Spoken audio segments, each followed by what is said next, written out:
Ito pong tanong dito. Ano pong pangalan ng kooperatiba na sinalihan at ano po yung position niyo po? Dito sa Marikina Cooperative. Tapos, member. Ito po. Bakit po kayo sumali sa co-op at ano pong na-motivate sa inyo para sumali dito? Kasi maganda kasi ang co-op. Kasi lalo sa amin na nagninegosyo kami, doon din kami kumukuha ng puhunan para pampaikot namin sa negosyo namin. Okay. Saka mababa lang din ang tubo. Bali, ilang taon na po kayong member ng co-op? Mula ako 2007 hanggang ngayon. Ano po ang hamon bilang isang member ng cooperative sa Marikina City? Kailangan, pag nangutang ka, marunong kang magbayad. Yung talaga importante doon. Para pag natapos mo na ilang buwan ng makakaulit ka ulit. Makakaulit ka. Nakaulit ka ng pangutang sa ako. Tsaka maganda yung record mo. Thank you po. Maganda pong umaga, ma'am. May tanong lang po kami. Ano pong pangalan niya, ma'am? Si Ruby Lazaro. Okay po. Ano pong pangalan ng kooperatiba na sinalihan at ano po yung position niyo po? Ako? Opo. Ang utang. Ibig sabihin member po kayo. Oo, member lang.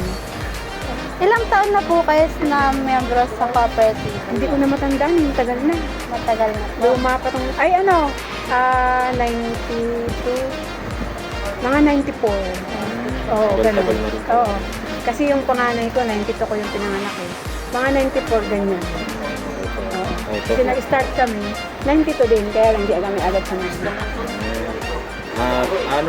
Bakit po kayo sumali sa co-op at ano po ang nag-motivate po sa inyo para sumali sa cooperative? Kaya kami sumali dyan. Unang-una, pag umutang ka, maliit lang yung Tubo. oo, gano'n. Oo. Tapos, pwede siyang, halimbawa, 3 months or 4 months, gano'n. Kumbaga, hindi siya, kumbaga, pwedeng mahaba ang terms. Nasa sa iyo kung gusto mo maiksi o mahaba. Pero sa ginagawa namin, halimbawa, 120 days, gano'n. Para malit ang hulog araw-araw. Pagka matumal. Pero pag mabili naman, nilalakihan din naman namin. Okay pa. Paano nakakatulong sa inyo ang pagiging member ng cooperative po, ma'am? Yun nga, kapag umutang ka, maliit ang interest, tapos kung gusto mong 120 days, gano'n, kumbaga mahaba ang time. Nakakaluwag din kami doon. Parang Katulad ng 5-6 na 60 days, ganyan. O, sa kanila kasi, maliit ng tubo, pwede ka pang mahaba ang terms, gano'n. Nakakaluwag ka. Para hindi mahirapan Oo, matulog. yun. Hindi siya mahirap araw-araw. Last na tanong po, ano ang hamon bilang isang miyembro ng kooperatiba? Ano ang ano ba yun? Yung mga Pagsubok pagsubok po po bilang isang miyembro miyembro ng po. kooperatiba. Parang hindi ko, Halimbawa po, parang nahihirapan po kayong maghulog, ganun. pag matumal lang. Pag Mm. Pero pag mabili naman, hindi. Doble pa nga namin. Pag mabili, para madali matapos. Sa matumal lang, ganun. Nahihirapan matulog. Pero pag mabili, hindi. Bali pag matumal, tapos pag Minsan nagpapasta pag walang benta. Hindi may iwasan. bawi na lang sa Oo. pag-modern. Pagka mabili naman, dodoble namin. Ganun. Ang kagandahan lang, kumbaga, sa katulad namin, miyembro, hindi sila kagaya ng sa Bombay nagagalit. Sa kanila walang ganun. Oo. Parang hinahayaan lang. Oo. Tapos pag halimbawa, magre-renew ka na, kung ang pass mo is, halimbawa, 2,000, aalisin na lang yun. Kakaltasin na lang yun para malinis. Okay. Ano. Kumbaga, bayad ka din. Kaya lang, ikaw ang ikaw ang susuportan, parang ganun. Apa, Susuportan susuportan ka. siya. Oo. Hindi ka tulad sa 5-6, ngayon ang due date mo, kung 20,000 pa ang balance mo, automatic tutubo na yun. Sa kanila, pag nag-renew ka ngayon, aawasin na lang ng pass mo. Tapos, ano ka na? Okay. Ganun. Oo. Mas maginhawa sa kanila, sa cooperative. Ganun. Good morning po, ma'am. May tanong lang po ako. Ano pong pangalan niyo? Lenchi Dinesa. Okay po. Ano po ang pangalan ng kooperatiba na sinalihan at ano po yung position niyo po? Member lang ako sa Marikina Vendor Association yan, sa Marikina, member lang ako.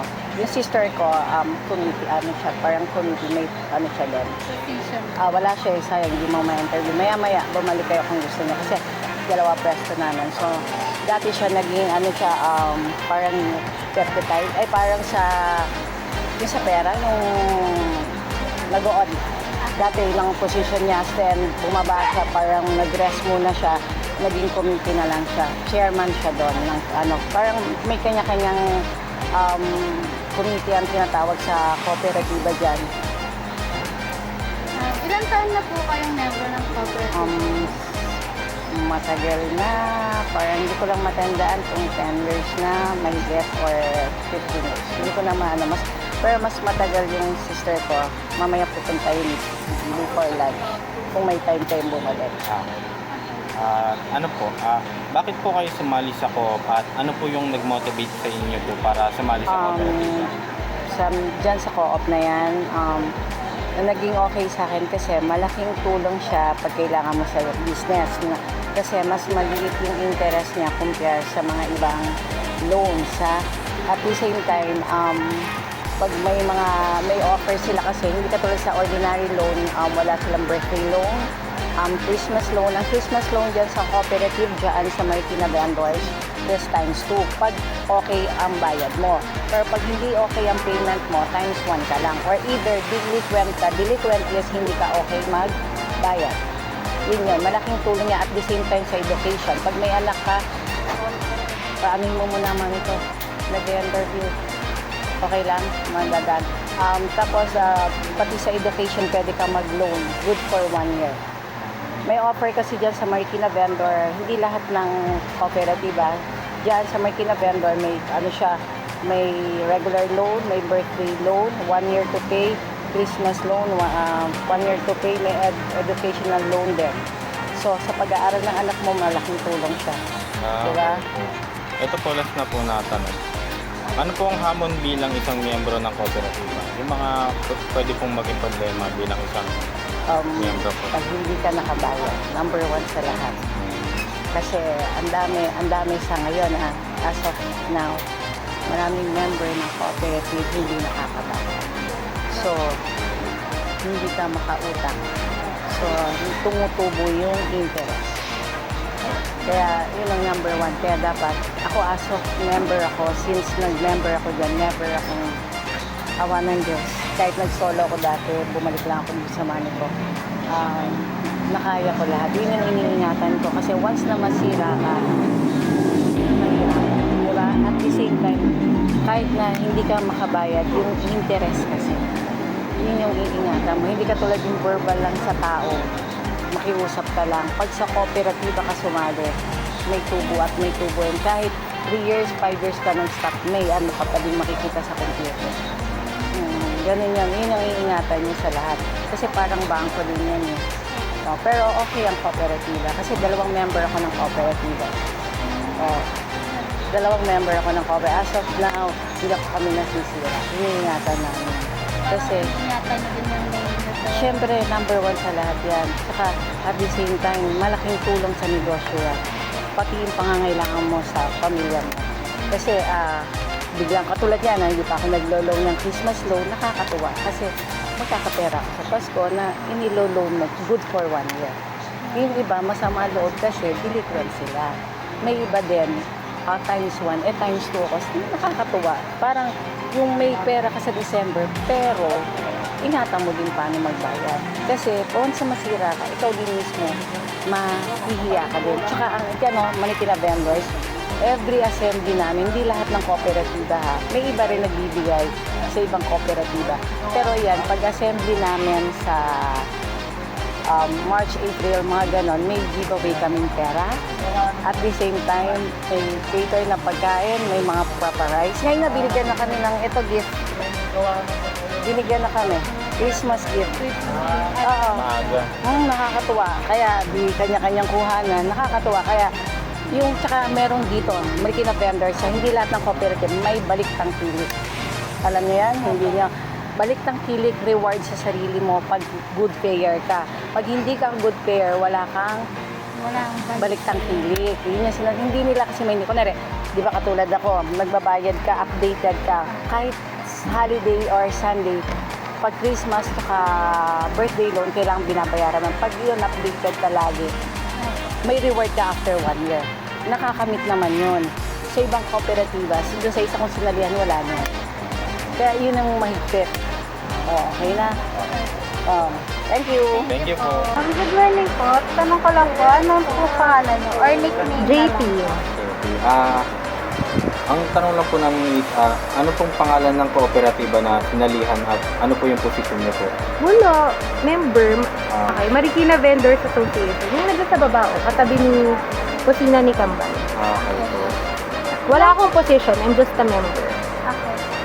Ilang taon na po kayong membro ng cooperative po, ma'am? Parang since bata pa ako.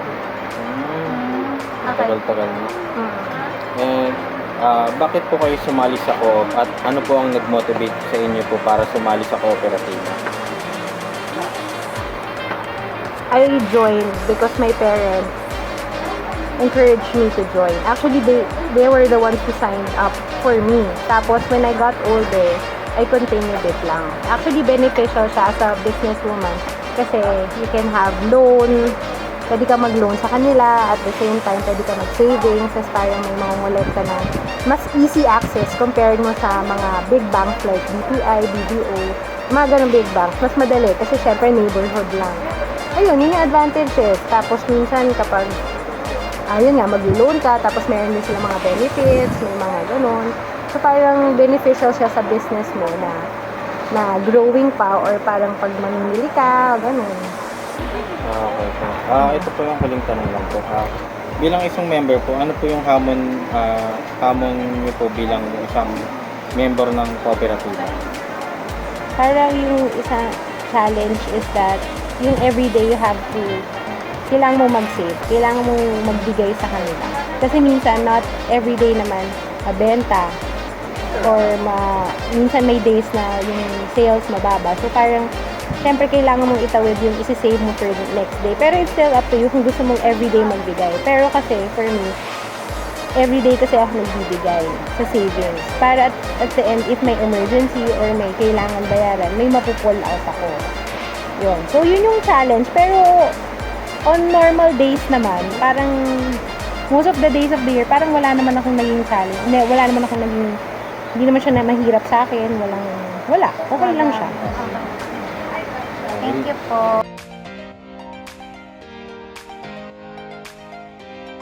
Ito po pala yung reflection namin about sa naging interview namin sa ilang co-op members, especially sa Marikina City vendors, and they share about kung gaano ka-importante sa kanila yung pagiging part ng co-op, like yung mga loans, especially sa puhunan.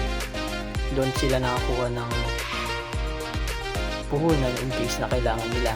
And meron din silang mga special offers, special loans, like Christmas loan and educational loan.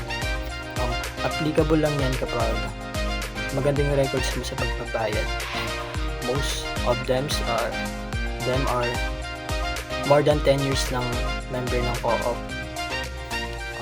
So basically, maganda yung mga benefits na nakukuha nila doon, and malaki talaga yung tulong sa kanila ng pagiging member ng co-op na yan. Yung pinaka-challenges po talaga nila is yung pagbabayad. Kailangan talaga magtipid at magtabi kapag mababa po yung benta nila para hindi maging pangit yung records nila at hindi tumas yung interest. At para ma-offeran din po sila ng special loans.